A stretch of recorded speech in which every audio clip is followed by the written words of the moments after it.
লক্ষ্মীপুরে শতাধিক অবৈধ ইটভাটায় অভিযান শুরু করেছে জেলা প্রশাসন। পরিবেশ অধিদপ্তর ও উপজেলা প্রশাসনের উদ্যোগে চতুর্থ দিন আজ সদর উপজেলার দক্ষিণ বাজার এলাকায় অভিযান শুরু হয়েছে। এ নিয়ে আরো জানাতে লক্ষ্মীপুর থেকে যুক্ত হয়েছেন সহকর্মী আব্বাস হোসেন। আব্বাস, লক্ষ্মীপুরে ঠিক কতগুলো অবৈধ ইটভাটা রয়েছে, এর কোনো পরিসংখ্যান আছে কিনা, আর এই অভিযানের ফলে আসলে সুফল মিলছে কিনা?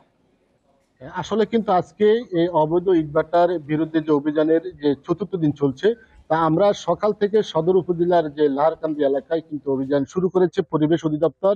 জেলা উপজেলা প্রশাসনের নেতৃত্বে নির্বাহী ম্যাজিস্ট্রেট যিনি রয়েছেন, তার নেতৃত্বে কিন্তু যে অভিযান শুরু হয়েছে।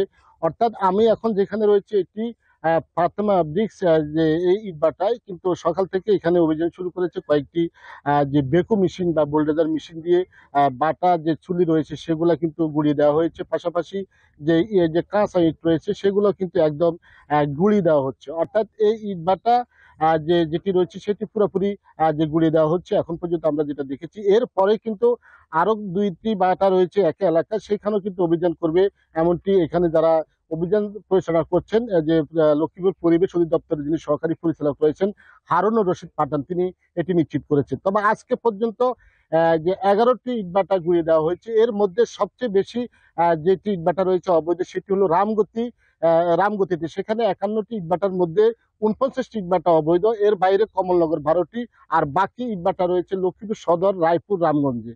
তবে এই অভিযানের কারণে এখানে যারা শ্রমিক রয়েছে তারা ক্ষোভ প্রকাশ করেছেন। তারা বলছেন যে আগেই কিন্তু যে সরকারের পক্ষ থেকে নোটিশ দেওয়া হতো যে ইটভাটা বন্ধের জন্য, তাহলে হয়তো ভালো হতো, কিন্তু এখন প্রত্যেকটি ইটভাটায় কোটি কোটি টাকা তারা ইনভেস্ট করেছেন, মানুষের লোন নিয়ে তার টাকা দিচ্ছেন, কিন্তু এখন এই ইটভাটা বন্ধের কারণে যে শ্রমিকরা রয়েছেন তারাও কিন্তু বেকার হয়ে পড়েছেন, তারাও তাদের সংসার নিয়ে তারা এক ধরনের দুশ্চিন্তায় পড়েছেন। তবে এখানে জেলা প্রশাসক রাজীব কুমার সরকার যেটি জানিয়েছেন, তিনি বলছেন যে লক্ষ্মীপুরে শতাধিক ইটভাটা রয়েছে, এই প্রত্যেকটি ইটভাটায় তারা গুলিয়ে দিবেন এবং সেগুলো বন্ধ করে দিবেন, যেহেতু হাইকোর্টের রায় রয়েছে, হাইকোর্টের রায়ের আলোকে তারা কাজ করছেন। পাশাপাশি লক্ষ্মীপুর যে পরিবেশ অধিদপ্তর যিনি সহকারী পরিচালক রয়েছেন হারুনুর রশিদ পাঠান, তিনিও বলছেন যে আজকে যে অভিযান শুরু হয়েছে এটি সন্ধ্যা পর্যন্ত চলবে। এরপরে পরবর্তীতে যে অভিযান চলমান থাকবে যতক্ষণ পর্যন্ত অবৈধ ইটভাটাগুলো বন্ধ করা না হবে তাদের কার্যক্রম চলবে, এবং যেন পরবর্তীতে এই ধরনের ইটভাটা আবারও কার্যক্রম শুরু করতে না পারে সে ধরনের মনিটরিং কথা বলেছেন পরিবেশ অধিদপ্তর পক্ষ থেকে।